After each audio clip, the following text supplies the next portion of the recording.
Is that a breakup? I think we have a situation right here. On the Feeling Station. Welcome to The Feeling Station, a podcast that touches on breakup stories that people would like to talk about with a view to give lessons that they learn from their experiences. We hope you find the stories entertaining, but most importantly, meaningful, given the lesson behind everything we're going to talk about today. Now, this episode is peculiar for one main reason. I've just met this lady, and we've been talking for, I think, about an hour. Yeah. An hour or so. Came through as an introduction from my lovely sister, and we were going to talk about something completely different. And then it turns out you actually do have an interesting breakup story.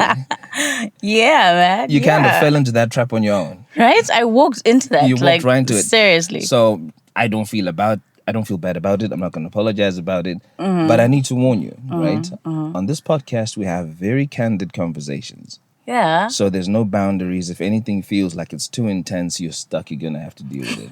I don't mind candidness. I actually have issues with getting inhibitions because I like to tell it like it is. Okay, cool. Most of the time. So we're in a good space. Yes, we are. Now, what normally happens is I should have some names for you to pick out. You should be able to pick out a name on a piece of paper, which is the name of the guy that you're with. Okay. And I'm supposed to pick out a name to identify you. But because this happened so impromptu, I haven't had a chance to look up names. Okay. So let's cook up names. Your name is going to be Ruvimbo. Yes. Are you cool with that? Yeah, because I actually use that when I don't want. You know how girls used to be like, you give a guy a fake name and a fake number. That's my go-to name. Do they still do that? No, now we are thirsty. You dish out the name. Back then, we wanted to be known as, it was a pick-me situation where you want to be reserved. Wife material, what? Now we're like, you know what, bruh, bring it on. So what name are you giving the guy that you're with? I'm gonna give him like a very common name, like Tatenda. Tatenda, okay. Yes. Now, where does that name originate from? What country does that originate from? Tatenda? Yeah. Isn't that local? Yeah, local? Yeah. Local, where are we? Because remember, we normally record this in London. Oh, it's from Zimbabwe. It's from Zimbabwe. Cool. It's a very common name in Zimbabwe. It means thank you. Thank you. So I think a lot of parents were grateful for their kids. Okay. We have a lot of Tatendas. Gotcha. So the normal thing that I would ask you to tell me how you guys got together. Yeah. But I want to spin this a little bit because this episode feels very different already. Yay! So I'm going to go straight for the kill. What happened to you and Tatenda? Well, here's how we broke up. Actually, here's how we broke up. It's funny now, but at the time it was really like messed up. So we were in a good space. I thought we were in a good space. And then I had a dream, actually. I had a dream because there'd been a couple of days where he hadn't called. He normally called. We were in different towns. He was in Kadoma and I was here in Harare.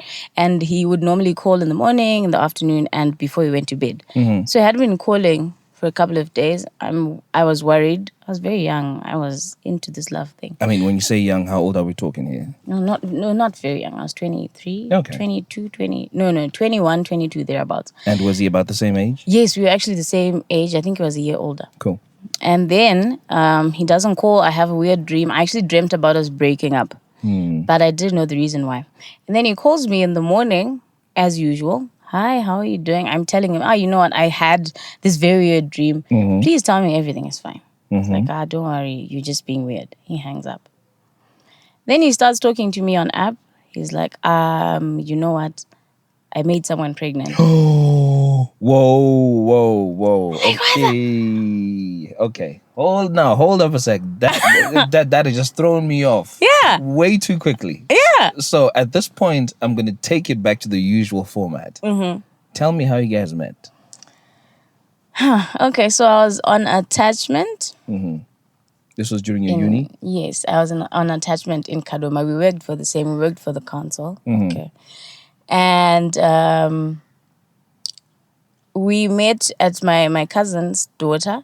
She had a swim meet at school. Yeah. I went. It was the weekend. I had nothing to do. We went there. His mom was the headmistress at the school, so he was helping out with the swimming thing. And we started talking. He's someone you've seen around. You're like, oh, hi. Started talking. And then, because she's my daughter, Tanya. She's like, this guy, you need to date this guy. I'm like, no, he's too big. Too big in terms of what size? Physically, yes, he's very, yeah. Okay. And then, so from there we just started talking. They asked for my number. I was a bit standoffish a couple of times, but then I gave him my number. Why did you give in? I was like, what harm is it gonna do? What's the worst that could happen? Okay. I was like, I'm definitely not gonna. You know, one of those situations where you're like, this one, never, ever, never. You never what? Declare, I'll never date this guy. You know, the one where you stamp your foot on the ground. Gosh, yeah. No, this is not happening. Anyway. Okay. Yeah. So we started talking, and then, so here's the thing. I think like I said, I was young, I was naive. When we started talking on WhatsApp, I noticed he had a picture of a girl as his profile picture, right? Okay. So when he hit on me the first time, I'm like, hey, bruh, you see that person there? Who's that? That's your person. So you know what? Well, what did he say when you asked him who that is? He didn't deny it, hey? Oh, he didn't? It's like, yeah, but, you know, there's the usual line. Things aren't working out, what. I was like, you know what? Until you resolve your issues there, I'm out. I ain't about this life. And I was still very reserved. Here's where he got me. I'm going to admit to this. I'm embarrassed to say. He got me with the food, guys. I sold myself out for food. Oh my gosh. You should have seen the warning signs, right? Just the size of him. Picture should there have should have told me something. Yeah. But you know how I think my problem most of the time, I've noticed I do this a lot, is because you don't meet someone in such a long time. And then when you actually get someone who's giving you attention, who's doing all the nice things, saying all the right words, Yeah. your heart is hungry, so you eat the lies. Literally, no pun intended, because he got Literally. you with the food, didn't he? Eating the lies. Right. Yeah. Yeah. So after that, how he called things off, but he was still there. No, I want to be your friend. It's fine. I'll still be your friend. Yeah, we talk. We do the things, buy airtime, whatever. Yeah. Until I was like, and then he tried again. Then he came up with the story that, so apparently now she's dead. She died in an accident. Oh, shame. He's killing people now. And I was like, yeah, I know you're lying. Right? I know you're lying about this. No, I'm for real. Then it's like, you know what? Okay, so we broke up. She's not dead. We broke up. He admitted that she's not dead. This guy's a bit weird, though. I mean, you know, there's sayings that when you speak something into the universe, it comes to life. Yeah, exactly. You know, so him speaking about things like that was potentially weird. It's really weird. Yeah. Anyway, we started dating. It was, that guy. It feels to me there's quite a few red flags. This guy sounds like a pathological liar. Exactly. That's a huge red flag. Right? So why did you go ahead with it? Like I said, I think, for starters, I was naive. I've never really been a relationships person or a good relationships person. So actually meeting someone who's actually trying, I think my problem is I don't have like standards that are really high. I'm very willing to bend the rules for you. Yeah. Okay. If you just do a little something, I'm like, you know what? So you don't have a checklist to say, okay, No, I'm there looking for... is a checklist, but then I'm like, the lines are blurred. we can work with it. We it. can work with it. This is fine. We'll see where this goes. Okay. Yeah. And then there's always, in the back of my mind, I'm always like, but it's not going to last, so why not? Yeah. So we dated. It was fine. Everything was perfect. I mean, literally, this guy was perfect. I was almost on the verge of introducing him to my mother. Whoa. Yeah, I was doing 0 to 2,000. Real quick. Very quick. You know, and then, because we were in a small town, people don't see us together. You know, in a situation where if you're working on your own, they're like, where's Tatienda today? Yeah. No, but we were almost always. I was in deep, right? I was, yes. I can't even describe. I gained weight in a month. 7 kgs in a month. Guys, that's how good it was. Dang. Yes. So then he started saying, I need to go to Harare during the weekends. I'm like, really? Okay. It's fine. You didn't ask why? No, he said it was some school thing. He was studying with UNISA, I think. So he said he had to come to Harare for school. I'm like, oh, fine. Then I remember trying to call him and he wouldn't, his phone wasn't working. And we had agreed to meet in Kadoma, okay? Yeah. So he wasn't going to go to school. I was going to come to Kadoma because we were now staying in Gweru by then because I was only in Kadoma for attachment. So we were going to meet in Kadoma and he wasn't going to go to Harare. Then I tried calling him. The number wasn't available. I actually went back to Gweru without seeing him. His number wasn't available. By then I'm like, bruh, what's that about? He's like, no, my phone, there was something happening with my phone and I had my lessons, what. Yeah. Okay, cool. And then, so here's the thing. Because we used to use his laptop, I had access to his Facebook. Okay. Yes. So I saw the account for the profile picture who mysteriously disappeared. Yeah. So I always used to check her posts. Eesh, guys, I was weird. I always used to check her posts Why were you checking her post? to see if they were still together. I wanted to see if I was telling me the truth. Okay. And then on his birthday, I don't know what happened, why I went to my blocked people list. I saw that he had blocked her on my account. So I couldn't see anything that she posted. Oh, right. Okay. Right. Like, okay. dude. Yeah. And then I called him. I cried. I really cried that night. I called him. What's this? Like, I'm sorry. What? I was pissed. He's like, no, I'm gonna. By then, I was back in Harare. Then he says, I'm coming there. We need to talk about this. But I need to ask you something. Why were you crying when someone had just been blocked? Why were you crying? You hadn't seen anything to trigger tears. It doesn't matter. You're hurting. I'm very, very, very sensitive to What were you every little sensitive about? thing. You're sensitive about. The fact that he lied, Okay. right? I mean, be honest about it so that if I know I'm getting in as number 2, I know what I'm getting myself into.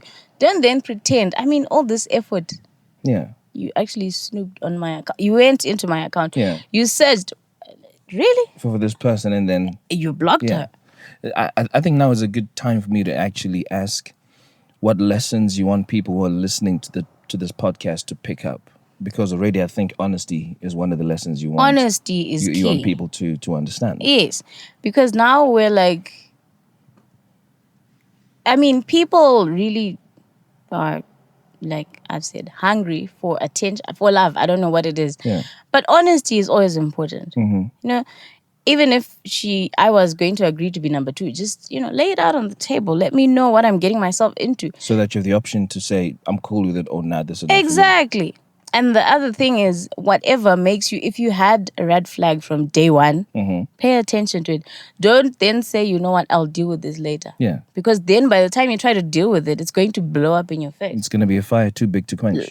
That is what happened to me, literally. Because if I listened to my instinct, because when I saw that picture, I already knew, you know what? Something about this isn't right. Exactly. So this is feeling like 3 lessons. 1, be honest. The second one is listen to your instinct. And then the third one, you said something just now that's literally just slipped my mind. What was I talking about? Nah, I'll pick it up. It's cool. Go on. Yes. So, yeah, from then, I don't know. That's when everything else went south immediately after. Then, yeah, I don't know if he's happily married, but yeah. Yeah. So the last thing you had said before I interrupted you was that you were crying because you'd been blocked on this person's list? Yes, because then I'm like, so you're doing all this. You actually know what, I mean, I love knowing what's going on, even if the truth hurts, right? But it's okay. It's always good to know what's going on. Like, let me know what's on the ground. Let me know what I'm dealing with, like you said, so that if I have to accept it, I do. Or if I don't, why use deceit to get me? Yeah. Right?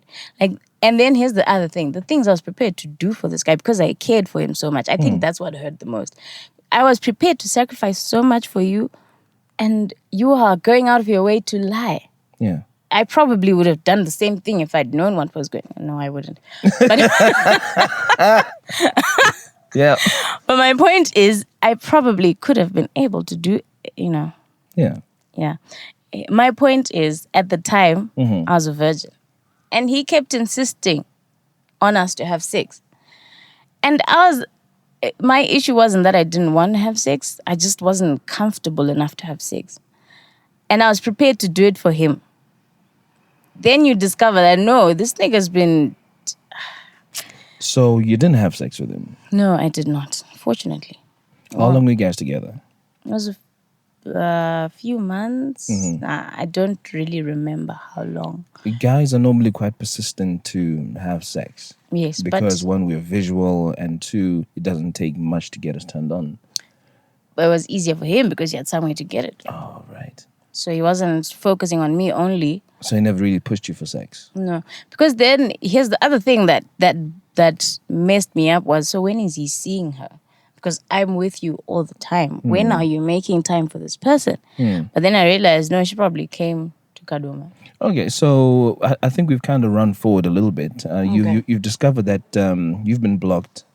He's kind of becoming unavailable. When did it become obvious to you that there's someone else in this whole thing? And how did you know that this is the person? It only became obvious after he said, I got someone pregnant. And I'm like, now everything crashes into place. You're like, okay, so Ningi was... I remember we even had an argument about this person where I said, the last time you said she's dead, now you say you broke up. So really, what's happening Is she here? a ghost? You having sex with a ghost? Exactly. So tell me what the story is. Yeah. But because he knew I was weak, then he would do the... I mean, the pampering.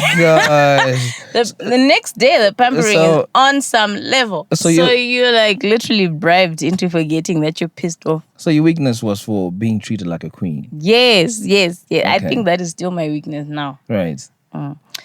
But yeah, so that is what happened. And then when he said... Then you know what he said after he says, I got someone pregnant. I love her. I have to marry her.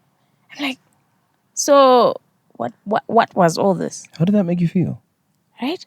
And they're like, so I was nothing. I was literally couldn't even breathe. I think I spent that whole day I didn't eat. I was just dazed the whole day. How did he communicate this to you? Did he tell it to you over the phone or he told you via text? It was text. We were apping. It was an app. Jeez.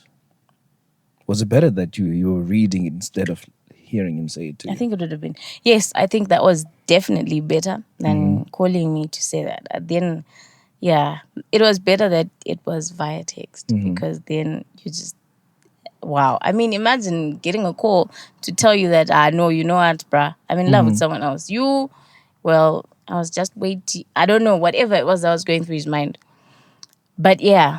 You must have read that text about 10 times. Yes. Before it really hit. Before it really hit that... this guy is going to be with someone else and has made someone else pregnant. And he's been having he's sex with someone going else. to marry her, not just be with her. He's going to marry her. I have to ask you this. So you weren't having sex with him because you wanted to preserve your virginity, right? It wasn't a matter of preservation, actually. It was just... What was it?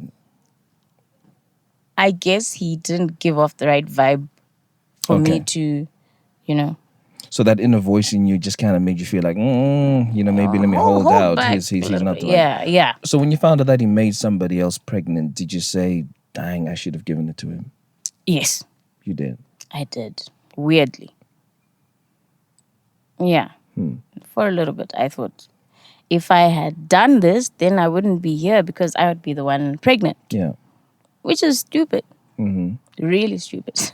So after hearing that somebody else is pregnant and you thinking maybe I should have given it to him, were you tempted to say, okay, look, wait, don't marry this woman. Let's have it. Let's try it. Did you ever get tempted? I did say, you know what? Don't marry her. We can raise the kid together. That's what I said. I don't know if I was going to have sex with him, but I did say, but if I had, probably subconsciously, I probably would have said, but I think my main issue was I didn't want to lose the guy. Okay. Yeah, because he was good for me, good to me. I don't know. Yeah, for a certain extent. But then you realize when things like this happen, you realize, no, I was lying to myself. So how was he meeting and where was he meeting this girl? And how were they spending time? Because it sounds like you guys were together a lot. I didn't even bother to find out. But it seems when he started saying I'm going to Harare and all that, that's when they met. And also because I stayed in Gwera, I'd have some weekends where I wasn't in Kaduma. So probably she came when I wasn't there. And, that's how things worked out. How do you feel about him now? Are you angry or upset? When did you last talk to him? Bump into him? It's been years. I don't even remember. I don't feel anything. I'm just like, he's one of the lessons. Yeah. He's one of the people who helped build this commitment phobia that I have. You have a commitment phobia? Yes. But that's something deeper than just these guys. It comes from the past. So, yeah. But yeah, he did help instill that. So what does that commitment phobia mean? You're okay being in a relationship, but when somebody starts talking about being serious and settling down, you get cold feet. It means when I'm in a relationship, I'm waiting for the other shoe to drop. And then once it drops, I have to weigh if I can do this or if I need to run away. Because I'm literally there like, okay, today he did this, but let's see how tomorrow turns out. What do you mean when you say for the other shoe to drop? Everyone is always hiding something, just like this guy. Okay. So you're just waiting for that to come to light before yes, you say, I knew this was coming. Yes, then you're like, okay, well, this is not so bad. Scale of 1 to 10, it's probably a 3. So, okay, yeah, maybe. But that's not how it happens. When it comes, it's a 20, right? It comes in strong. It comes in strong, and you're like, okay. You know what? Bye. But yeah, so it doesn't even, you don't even have to get to the relationship stage. I just pay attention. Yeah. What you do, how you talk to me. Yeah, then, yeah, you normally see. I mean, so if a guy is genuine, he's talking to you genuinely, he's treating you good, he's saying all the right stuff because he genuinely is that good, you're still suspicious of that. I'm suspicious if they are especially good. Man, what a shame for all the good guys out there. I mean, look at the number of guys who are potentially just getting off the radar. How many good guys are there? You won't know until you give them a chance. That's what I would say. Story for another day. Okay. Yeah. But my point is, I now pay attention to even the insignificant little things. I pay attention. And I used to have this thing, like I said before, where I'm like, you know what, I'll deal with it later. No. You deal with Let's just bump right uglies right now. Let's just hear all the nastiness, you know? Yeah. And then we can see if we can work forward. Because now my thing is, I'm investing my time. My time means a lot to me. I'd really rather be sleeping at home than be listening to some guy lying his ass off for nothing. Just tell it like it is. If we can work past it, if it is something we can work past, then it's fine. If not, well... And whatever it is that's made it difficult for you to work through can only make you stronger, right? Yeah, exactly. Okay. Loneliness never killed anyone. No. Well, for those who've been listening to this rather short episode, 3 key lessons came out. The first one being be completely honest. Sorry, got a tongue twist there.